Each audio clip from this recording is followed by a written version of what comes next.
কিন্তু এই বিষয়ে জনাব গোলাম মাওলা রনি ভাইকে আমরা একটু শুনতে চাই। রনি ভাই, মানে আমরা যখন এই প্রশ্নটা উত্থাপন করি সাংবাদিকতার জায়গা থেকে, তখন বেশিরভাগ সময় ইতিহাস, ভূগোল, এগুলি নানা ধরনের কথা আমাদেরকে জ্ঞান দেওয়া হয় যে এর আগের দশকে কি ছিল বা পাশের দেশে কি আছে বা উন্নত বিশ্বে কি আছে। আমি সেই জায়গায় যেতে চাই না। আমি শুধু এই প্রশ্নটা আপনাকে করতে চাই যে সাংবাদিকরা যে বলছেন যে তারা ভয়ে করেন না, সেইটা কি আসলে ভয়, নাকি তারা বা আমরা সবাই আসলে ক্ষমতাবানদের মিষ্টি বইটাতেই শুধু থাকতে চাই, দুষ্ট বইটাতে যাইতে চাই না? মানে এটা যত না ভয়, আমরা ফিজিক্যালি আমরা খুব আহত হব সেটার জন্য, তার চেয়ে বেশি আমাদের আমাদের মিষ্টিটা, পানটা, সেটা খাওয়ার একটা জায়গা। আপনি কিভাবে জিনিসটা দেখেন? আপনার কাছে আমি একটু জানতে চাইবো এই মুহূর্তে সাংবাদিকতার ক্ষেত্রে আপনি যতটা ভয়, মানে ওই যে আপনি এই কথা প্রায়ই বলেন ক্যারট এন্ড স্টিক, আমরা কি আসলে স্টিকটা যত না তার চেয়ে বেশি ক্যারটটা আমাদের বেশি আকর্ষণ করে কিনা?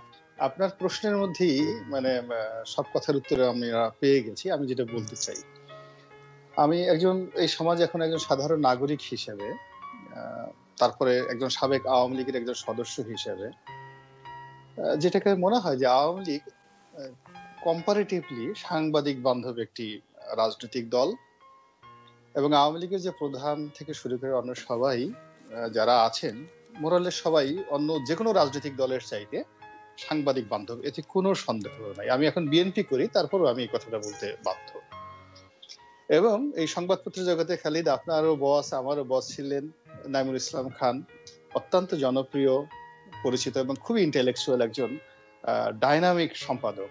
তার অনেক বিতর্ক থাকতে পারে, কিন্তু সম্পাদক হিসেবে, সাংবাদিক হিসেবে তার যে নেম ফেম, সেই মানুষটি এখন গণভবনে প্রধানমন্ত্রীর প্রেস সচিব। যেভাবে প্রধানমন্ত্রী সাংবাদিককে ডেকে ডেকে সংবাদ সম্মেলন করেন, ফ্রেন্ডলি তাদের সাথে কথা বলেন, তো সেক্ষেত্রে সাংবাদিকদের মধ্যে ভয়টা আমি মেলাতে পারি না কেন সেখানে এই ভয়টা আসছে। এমনকি নারী সাংবাদিকতার ক্ষেত্রে আমরা আমানপুরকে উদাহরণ হিসেবে ধরি, কিন্তু বাংলাদেশের ক্ষুদ্র একটা প্রেক্ষাপটে মনির সাহা বলেন, ফারজানা রূপা বলেন, আরো অনেক এরকম 10-12 জন নারী সাংবাদিক হিসেবে বেশ যাকে বলে পরিচিত হয়ে আসছেন, যারা অনেক বিষয়ে মানে সাহস দেখান, অনেক বিষয়ে সাহস দেখান। তো সেই সাহসটি বেনজিরের পক্ষে চলে যায় কখনো, কিন্তু বেনজিরের বিপক্ষে কেন যায় না, এটা একটা সাইকোলজিক্যাল সমস্যা আছে বলে আপনি যেটা বললেন আমার কাছে সেটা মনে হতে পারে। এক, দুই নম্বরে যেটা হলো মাহফুজ ভাই যেটা বলেন, মাহফুজ ভাইয়ের সঙ্গে আমি একসাথে ডেইলি স্টারে কিছুদিন কাজকর্ম করেছি। হি ইজ এ নাইস এবং তিনি সাহসী মানুষ, মুক্তিযুদ্ধ করেছেন, শিক্ষিত, মার্জিত, ভদ্র। কিন্তু তার একটা সমস্যা হলো তিনি মাঝে মধ্যে কিছু কথা বলে ফেলেন, যেমন এর আগে 111 নিয়ে একটা কথা বলে অনেকগুলো মামলা ঠামলা হলো, আবার এই যে এখন একটা কথাবার্তা বলে ফেললেন। তো এইগুলো তো অনেক সমস্যার সৃষ্টি করে। আসলে আমাদের সমাজটা হলো কি, এখন যেভাবে যাচ্ছে কোনো কিছুই মানে মানে বর্তমান যে জমানা যে খারাপ, এই জমানার বাইরে মানে যাওয়া সম্ভব নয়। বাংলাদেশে যা কিছু ঘটছে, যেমন বেনজির সাহেবকে নিয়ে ওবায়দুল কাদের সাহেব একটা খুব ভালো কথা বলছেন যে তাকে দেখে কখনো মনেই হয়নি, ওই যেমন প্রণবদা যেটা বললেন যে সে অহংকার দেখাতেন, মাঝে মধ্যে তার অ্যারোগেন্সি ছিল, কিন্তু সত্যিকার অর্থে তার সামনে বসলে কথাবার্তা বললে একজন শিক্ষিত, মার্জিত মানুষ হিসেবে ফ্রেন্ডলি মনে হতো, এবং সে যে দুর্নীতি করতে পারে এটা আসলে তার সামনে যারা ওয়ান টু ওয়ান বৈঠক করতেন তারা আসলে মনে করতেন। আমি নিজেও তার সঙ্গে আমার একটা ভালো সম্পর্ক ছিল। ওয়াদুল কাদেরের কথা মতো যে আমার তার মুখের দিকে তাকিয়ে কখনোই মনে হয়নি যে এই মানুষটি দুর্নীতি করতে পারে। এর কারণ হলো আপনি জানেন যে জাতিসংঘে একটা মানুষ চাকরি করেছে, সে একটা নবম গ্রেডের একজন কর্মকর্তা, মাসে 18 থেকে 19,000 ইউএস ডলার যার বেতন, এবং 8-10 বছর তিনি সেখানে চাকরি করেছেন। আবার 2008 সনে যখন তিনি বাংলাদেশে এলেন, ওই ডিআইজি অ্যাডমিন হিসেবে জয়েন করার আগে সবার আগে আমার সাথে তার একটা বৈঠক হয়েছিল। আমার কাছে মনে হচ্ছে যে সেদিনে তার কথাবার্তায় যে আওয়ামী লীগের মধ্যে political connection, I might be the first one. সে ওই কোন মন্ত্রী এমপি কে 2008 সন 9 সন পর্যন্ত চিনতেন না, আই এম শিওর। এর কারণ হলো যে আমার সাথে তার প্রথম বৈঠক হয়েছিল। তো তখন একজন লোককে তার শিক্ষা, তার কথা, তার ইংলিশ প্রোনাউন্সিয়েশন থেকে শুরু করে সবকিছু, এবং বিএনপির জমানাতে তিনি এসপি হিসেবে দায়িত্বরত ছিলেন একটা জেলাতে। তো সে যদি ওরকম ভাবে খুব দলীয় তার কোনো ভাবমূর্তি থাকতো, ছাত্রলীগের ওরকম কোনো থাকতো, তাহলে বিএনপির জমানাতে এসপি হিসেবে তো তিনি দায়িত্ব পালন করতে পারতেন না। তো এই মানুষগুলো আজিজ সাহেবের ক্ষেত্রে প্রযোজ্য। আজিজ সাহেব বা বেনজির সাহেব এরা 2008 সন পর্যন্ত এদের একটা ইতিহাস ছিল বাংলাদেশে, রাইট? তো সেই ইতিহাসে আপনি গিয়ে দেখেন, সেই ইতিহাসে তাদের এই যে এখন যে অভিযোগগুলো তাদের বিরুদ্ধে আছে সেটা 2008 সন পর্যন্ত তাদের কারোর বিরুদ্ধে এই অভিযোগগুলো ছিল না। তো 2009 থেকে একেবারে 2024 সন পর্যন্ত এই সুদীর্ঘ সময় কেন তাদের বিরুদ্ধে এই অভিযোগ এলো? প্রথমত আমার কাছে যেটা মনে হচ্ছে দেয়ার ইজ এ সিন্ডিকেশন।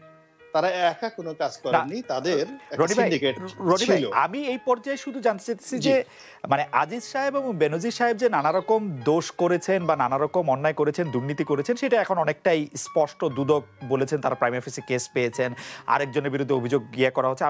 আমি বলতে চাইছি যে আমি ধরে নেই যে সাংবাদিকরা ব্যাপারটা জানতেন, ওবায়দুল কাদেরের কথা সত্যি হলে এবং মাহফুজ আনাম সাহেবের কথা সত্যি হলে।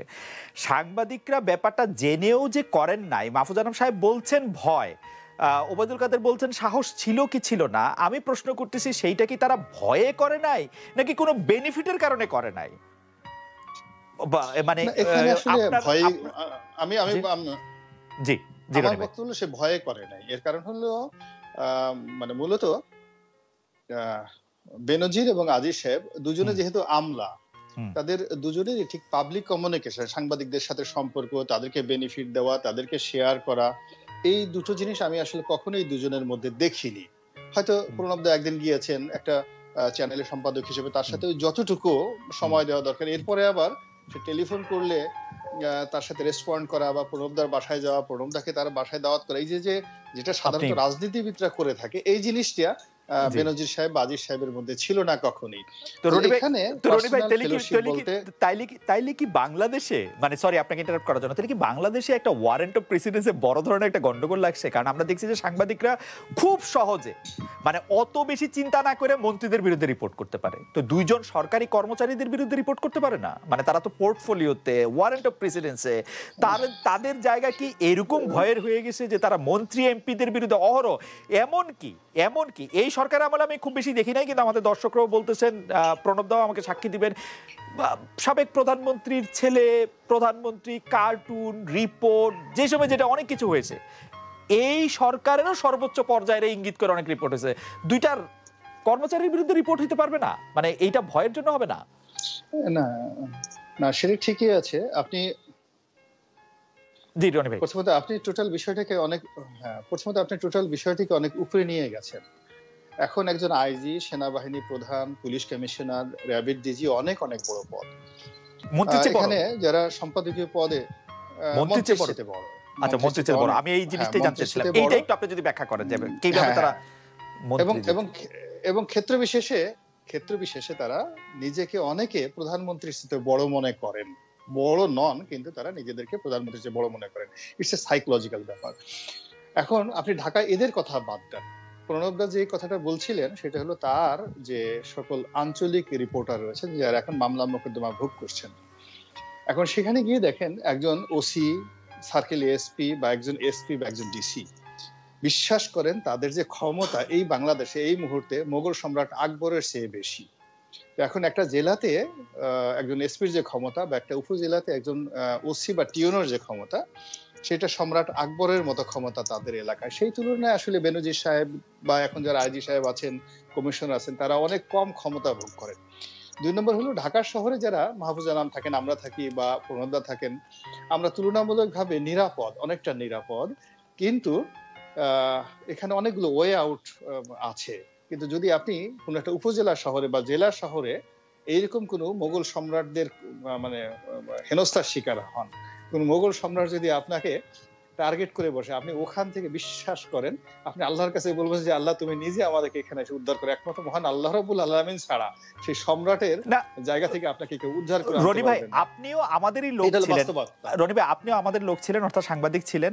সেই জায়গা থেকে আমি একটু বলে রাখতে চাই, ডিসিএসপিদের স্থানীয় মাঠ পর্যায়ে ক্ষমতা কিন্তু আমরা অনেক আগে থেকে দেখছি। মিড 80s মিড 90s ডিসিএসপিরা কিন্তু এরকমই পাওয়ারফুল ছিলেন স্থানীয় সাংবাদিকদের কাছে। আমরা প্রণবদা তো অসংখ্যবার, আমিও বহুবার ঢাকা থেকে আসলে স্থানীয় জায়গায় যেতে হয়েছে রিপোর্ট করতে, কারণ ডিসি এসপি বা স্থানীয় রাজনীতিবিদদের ভয়ে তারা রিপোর্ট করতেন না অনেক সময়, বা করতে পারতেন না, ঢাকা থেকে যেতে হতো।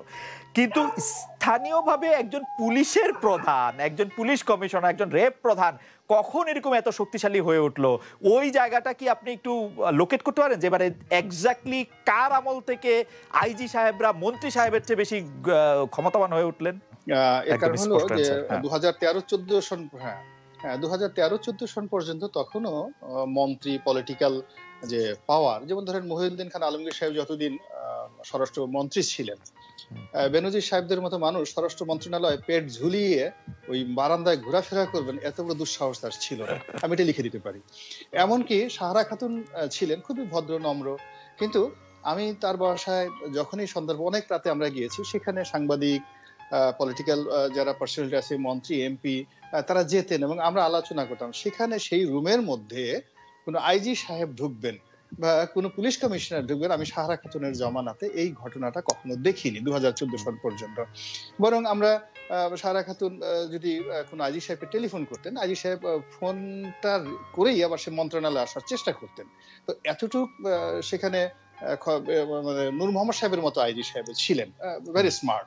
তো আমি তো নূর মোহাম্মদ সাহেবকে কখনো সাহারা খাতুনের সঙ্গে তার যে আমার প্রটোকল, মনে হয় সেই যে প্রটোকলে আমি আমা কখনোই আমার মনে হয় যে রনি ভাই দেখিনি। খুব গুরুত্বপূর্ণ একটা কথা বলেছেন। রনি ভাই